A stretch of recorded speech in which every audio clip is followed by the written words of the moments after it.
Washington. On the other hand, Beijing raises additional tariffs on US goods to 125% from 84%. My colleague Vishal Vivek, in fact, gets you the latest on this developing story.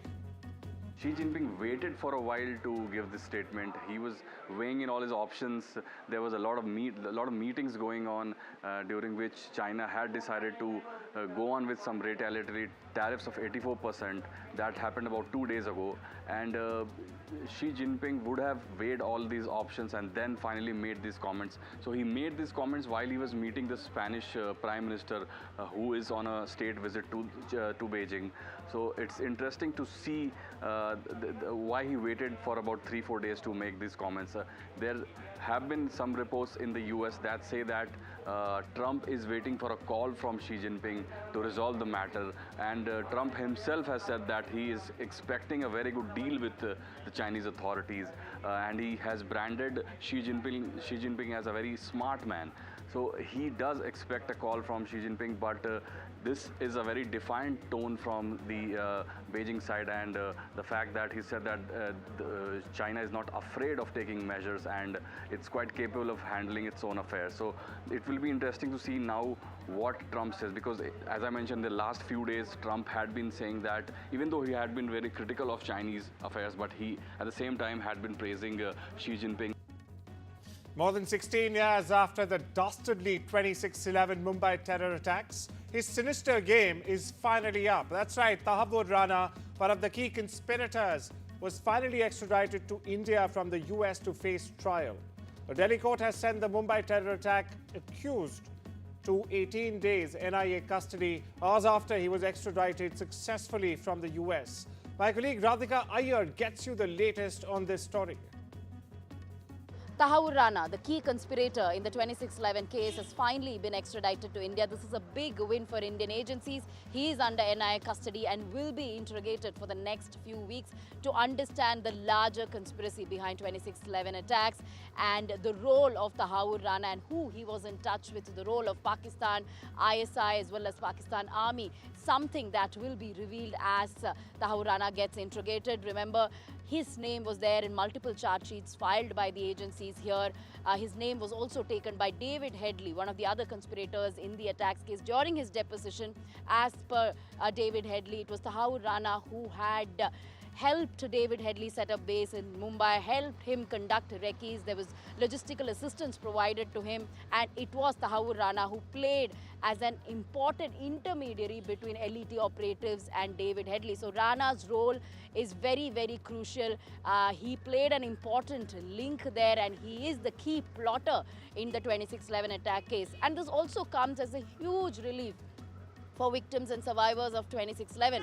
They've been waiting for justice, swift justice. We know for a fact that Ajmal Kasab is the lone terrorist who was in fact caught and later given capital punishment. He was hanged to death. But besides that, none of the key conspirators were in custody or were caught by the Indian agencies as far as 26/11 attacks are concerned. So Tahawwur Rana is the high-profile criminal, the conspirator who has been caught for the first time by the Indian agency. So it is important, and I am standing outside Taj. This is, of course, the landmark destination. This is, of course, the place where those attacks happened. This is the epicenter of the attacks. Multiple destinations and locations were attacked by 10 terrorists on that fateful day of 26/11. External Affairs Minister S. Jaishankar has said that India is preparing for a high degree of urgency with regards to the United States, a country which he said has fundamentally changed its approach to engaging with the world and moving on, and it has consequences across every domain. We are speaking at the Carnegie Global Summit. Mr. Jaishankar said that India's trade deals are very challenging, in fact, as the US is very ambitious and the global landscape is very much different than what it was only a year ago. US stocks tumbled on Thursday as euphoria over President Donald Trump's 90-day tariff pause faded amid continued uncertainty and his escalating trade war with China. The S&P 500 fell 3.5% and the dollar had its worst day since 2022 in more than 3 years. In fact, this as the White House said tariffs on Beijing now total 145%. Now, new data shows that inflation eased in March wasn't enough to impress investors who are sobering up and realizing, in fact, that the US-China food fight will probably get worse before it gets any better. Now, this is according to some analysts. The coast is not all clear. Meanwhile, some traders are arguing. Some major Asian financial markets, on the other hand, have opened lower. In fact, after Wall Street stocks resumed their slide. Canadian Prime Minister Mark Carney has said US President Trump's 90-day pause on reciprocal tariffs marks a quote-unquote welcome reprieve for the global economy.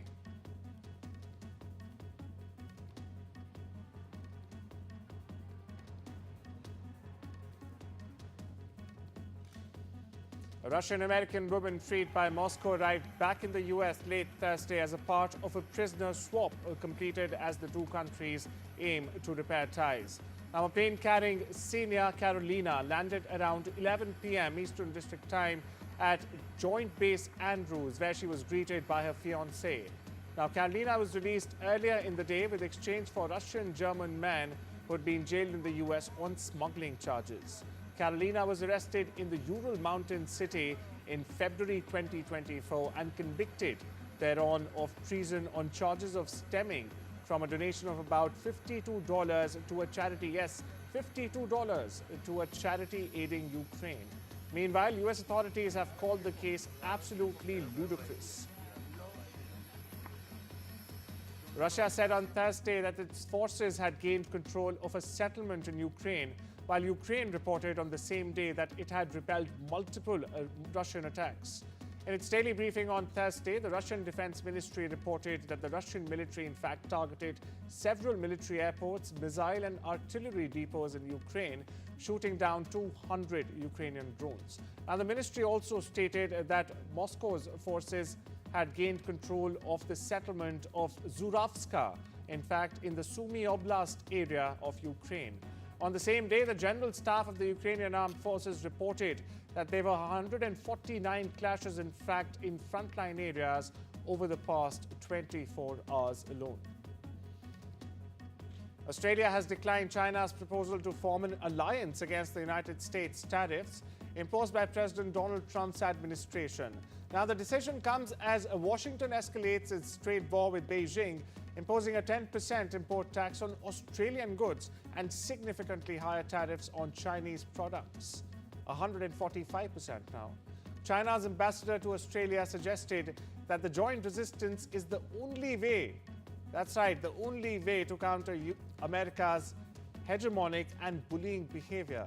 However, American Prime Minister Anthony Albanese stated that his country will prioritize its national interests, speak for ourselves, he said, and not align with Beijing's stance. UK is considering deploying troops to Ukraine for 5 years under plans being currently discussed by allies. Now, this is as per a report by The Telegraph. Military chiefs want the deployment to help train and reconstitute the Ukrainian army, this to prevent Vladimir Putin from mounting another invasion. Now, a scheme for phased withdrawal was raised in the discussions being led by the UK and France over a coalition of the willing to, in fact, uphold any post-conflict peace agreement. China's Atomic Energy Authority, or the CAEA, and the International Atomic Energy Agency, or the IAEA, signed two key agreements on Wednesday in Beijing. Now, this marks a new chapter in nuclear cooperation. Under the agreements, China and the IAEA will enhance joint efforts in critical areas. Now, these include nuclear security, agriculture, healthcare, environment, and even basic nuclear scientific research. Additionally, China will leverage its nuclear research institutes and universities to, in fact, train professionals for the global south, bolstering global governance and talent exchange in the nuclear field. Now, the signing ceremony was attended by officials from the China Atomic Energy Authority and a delegation, in fact, led by Rafael Mariano Grossi. He's the Director General of the IAEA. Listen in. China and the International Atomic Energy Agency have signed two major cooperation documents. The first document is the Country Program Framework, which serves as a strategic guide for joint projects between China and the IAEA, covering 7 key areas, including nuclear and radiation safety and security, agriculture, and human health. The second agreement is on education and training in the safe and peaceful use of nuclear technology, which aims to boost talent development. Now, London, once a global magnet, in fact, for the wealthy, witnessed a mass exodus of millionaires in 2024. Over 11,000 millionaires left the British capital between January and December, according to a new report by Henley & Partners. Millionaires are fleeing London not by handfuls or dozens, but by the thousands now. And most of them settled either in Asia or America. Why is this significant? Though this has been happening for a few years now, what is worrisome rather is the frequency and the scale of exits have risen exponentially. Now, data collected annually by wealth advisory firms suggests that some of the more prominent reasons behind the exodus are ever-increasing taxes, failure to fully recover from the 2008 financial crisis, and, of course, Brexit, Britain's decision to separate itself from the rest of Europe. Agustin Escobar, a top Spanish executive at technology company Siemens, was reportedly among 6 people killed in a helicopter crash on Thursday. His wife, Merce Camprubi Montal, and their 3 children aged 4, 5 and 11 also reportedly died when their chopper crashed into the Hudson River. The Barcelona-based family was reportedly on a sightseeing trip in New York City. The doomed chopper was owned and operated by New York Helicopter, a tour company in the Big Apple that touts itself providing safety and, in fact, comfort to its customers. Meanwhile, Mayor Eric Adams has... This is the reaction, in fact, from the New York City Mayor Eric Adams. At approximately 3:17 this afternoon, we began receiving multiple calls for a helicopter that crashed in the water. These calls generated the response of many agencies, as Deputy Mayor Daughtry stated, including FDNY, NYPD, the Port Authority, and our Jersey partners, the police officers in Jersey as well, and the Coast Guard. 3 adults and 3 children were on board a Bell 206 helicopter that had left from the downtown Skyport just about 3 p.m. The pilot and his family visited from Spain, with our preliminary information as at this time. The number of dead in a roof collapse at an iconic nightclub in the Dominican Republic has surged to at least 218, in fact, on Thursday, an official said. Juan Manuel Mendez, director of the Center of Emergency Operations, has said crews at the scene are still looking, in fact, for victims and potential survivors, although no one has been found alive since Tuesday afternoon. The legendary Jet Set Club was packed with musicians, professional athletes, and even government officials when the dust began falling from the ceiling and into people's drinks early Tuesday. Minutes later, of course, the roof collapsed, killing hundreds. U.S. Secretary of State Marco Rubio said on Thursday that the country will hold direct talks with Iran on Saturday to discuss Tehran's nuclear program. Now, the talks between U.S. Special Envoy Steve Witkoff and a senior Iranian leader are scheduled for Saturday in Oman.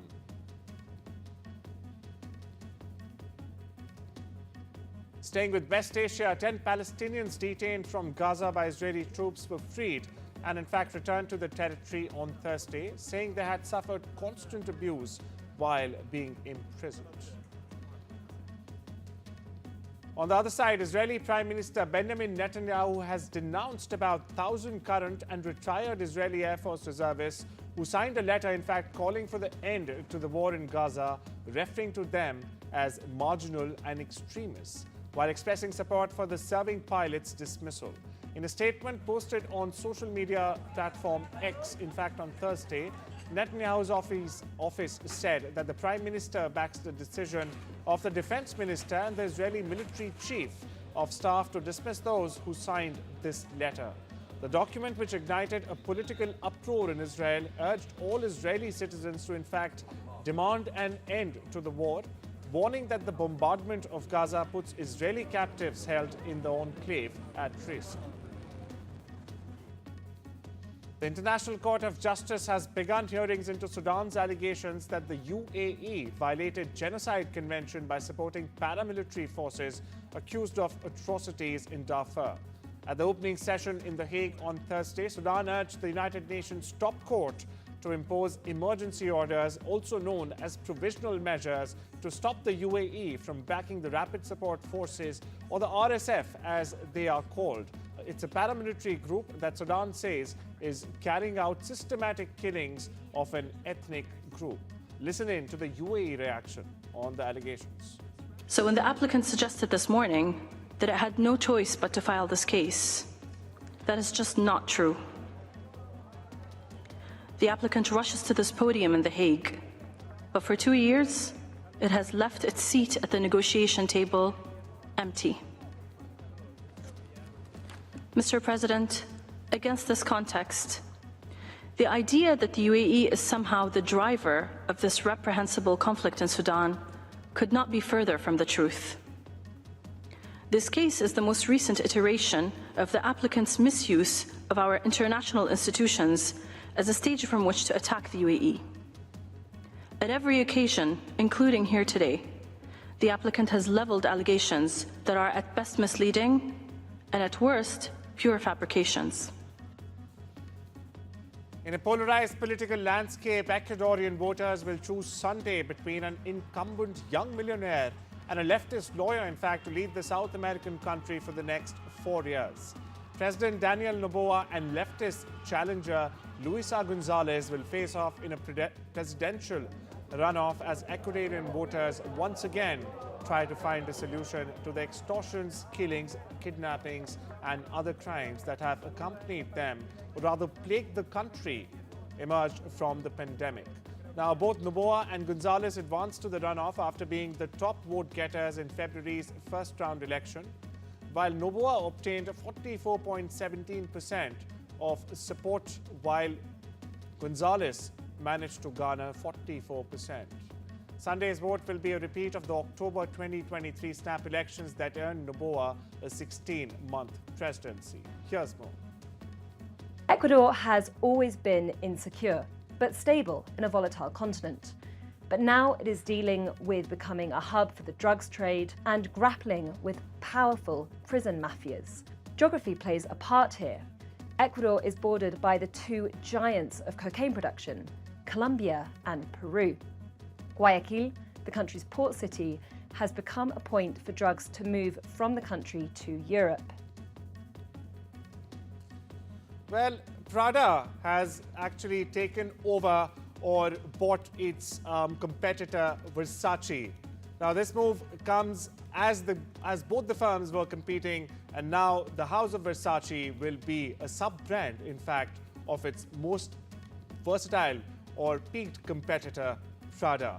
And having defined a slowdown, in fact, Prada in the luxury demand, while Versace has been operating at a loss in the last few quarters. Now, the merger, interestingly, also strengthens Italy's hand in the luxury fashion industry led by French conglomerates, the biggest, of course, being Louis Vuitton. 1 hour after announcing they would buy Versace, Prada's CEO warned analysts not to expect a miracle overnight, even as they expressed excitement about the acquisition. Michelle Obama dismissed rumors that she and former US President Barack Obama are headed towards a divorce. While speaking on the Work in Progress podcast, the former First Lady discussed having the freedom to pursue and in fact decline different opportunities since leaving the White House. Michelle said whenever she makes a choice for herself, people are quick to assume her marriage is but over. And it's time to slip into a short break. We'll be right back.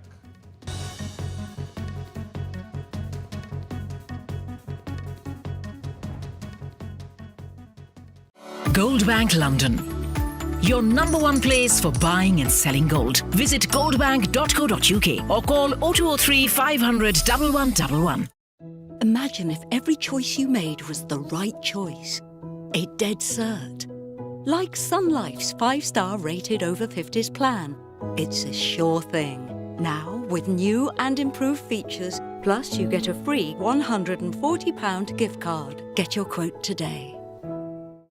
I think that there's something that's always there that I just need to uncover.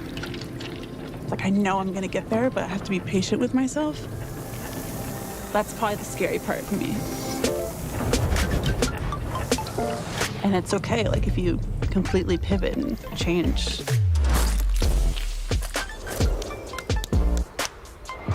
You know, you have to be comfortable with that.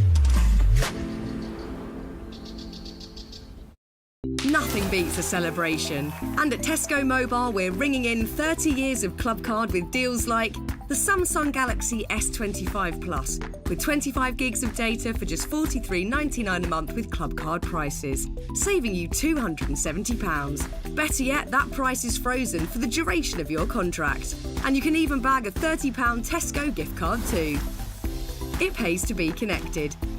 Search Tesco Mobile. Every little helps.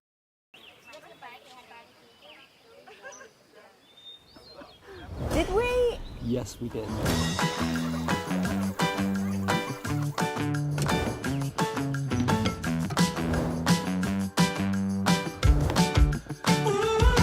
Professional monitoring? Activated. This summer, leave your worries behind. Protect what matters to you with Simply Safe Home Security. Systems start from under £200 with a professional monitoring plan. There's no safe like Simply Safe. We know travel can be confusing. That's why I use travelup.com. Once booked, you can change, cancel, and get refunds, all online with just a few clicks. And while you're away, TravelUp has you covered. Get your gate number directly to your phone.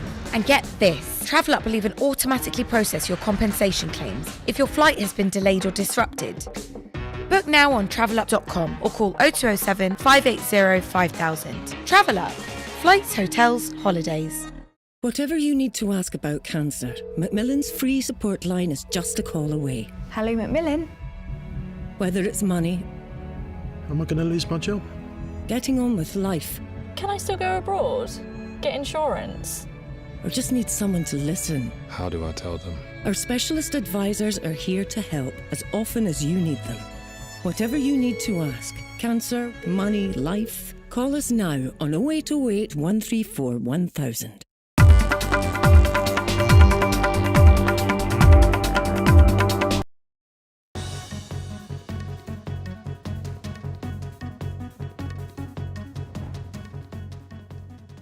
Welcome back. You're watching the World Report and business news now. Alphabet's Google on Thursday reportedly laid off hundreds of employees in its platforms and device unit, which works on Android software Pixel, rather Pixel phones and the Chrome browser as well.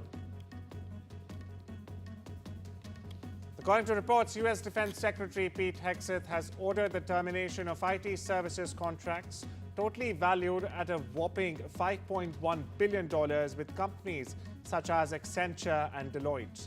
Now, the pacts represent non-essential spending on third-party consultants for services Pentagon employees can perform, Hegseth said in the April 10th memo released by the Pentagon. A new analysis by the Center for Automotive Research has found that U.S. President Donald Trump's 25% auto tariffs imposed in early April will increase costs by about $108 billion for automakers in U.S. only this year in 2025.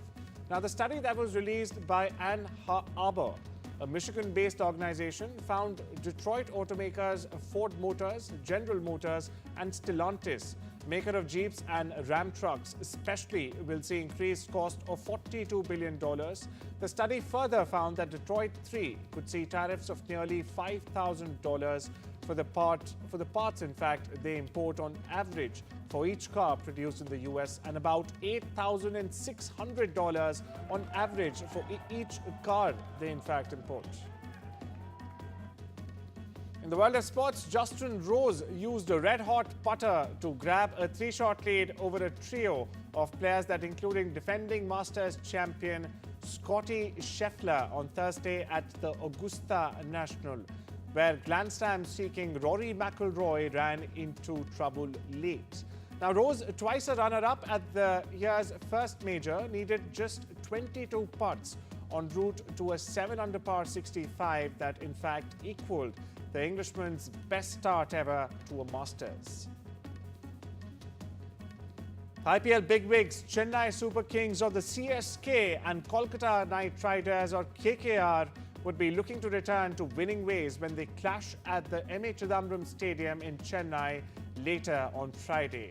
Now, CSK have lost their last 4 matches, the most recent one against Punjab Kings by 18 runs.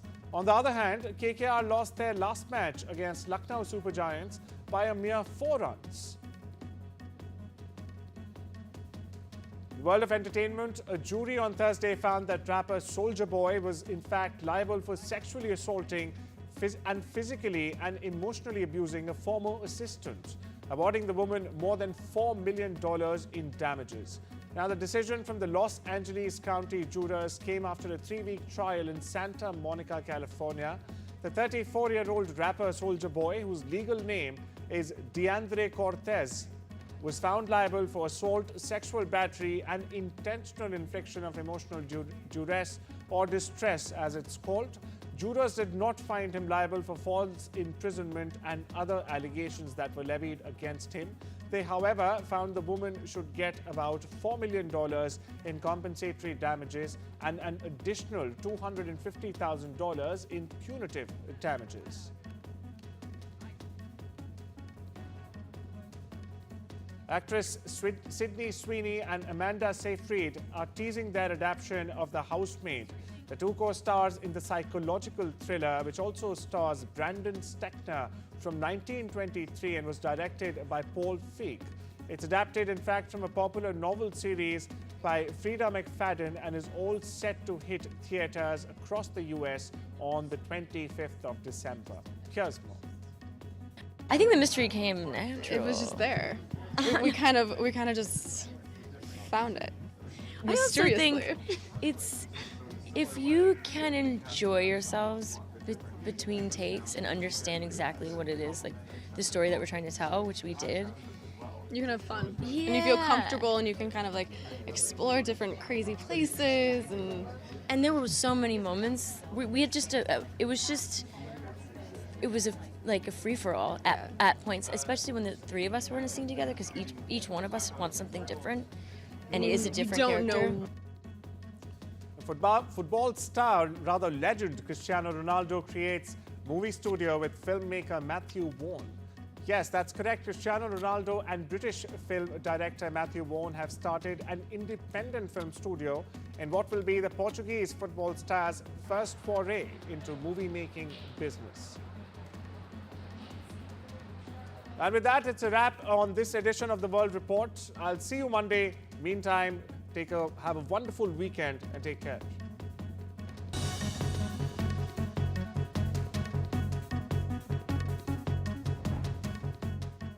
The neighborhood that we are in right now, you take what's happening around us, whether it's Bangladesh or some other countries, there are violent revolutions that are taking place, all in an effort towards democracy.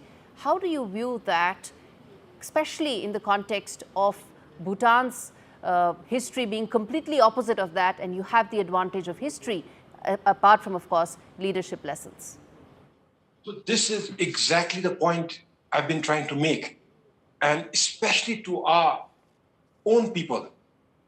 Let's treasure what we have, and especially to the youth of Bhutan.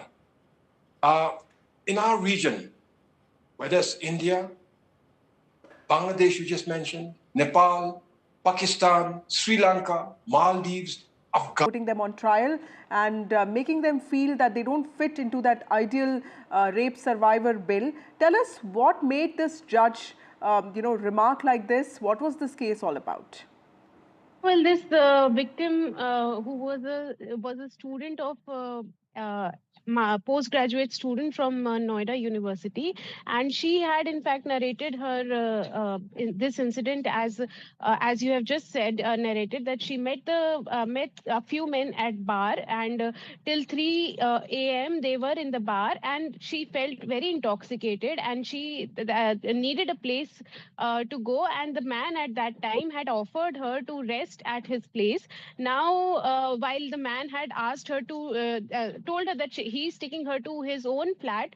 But he took instead he took her to a Gurgaon flat, according to the report according to the report that is attached with this Allahabad High Court order. Now, after going to a relative's flat, the woman has claimed that the man, while she was intoxicated, raped her twice. Now, what is shocking about this incident is that even though the judge has granted bail to the rape accused, the judge has made this observation that even if the claims of the victim is found to be true, that means even if she was raped, then it can be concluded that she herself invited trouble and is responsible for the same.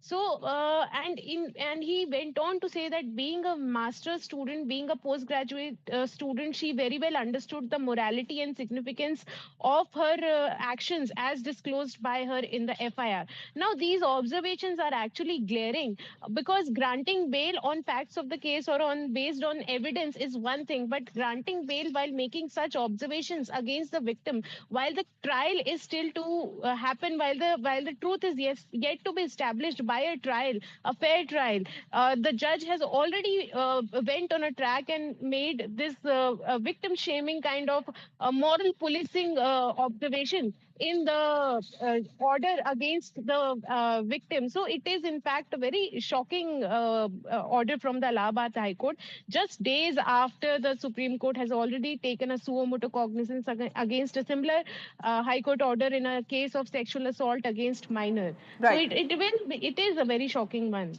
Right. Nupur, also help us understand that a few days ago there was a Allahabad High Court judge who said that there are preparatory stages to rape and that do not constitute as rape, the act itself. And we saw the Supreme Court staying that judgment, and today we got to know about this. What happens to judges who make these extremely offensive remarks as part of their judgments? Is there any action that is taken against them, or is it just for all of us to outrage and forget about?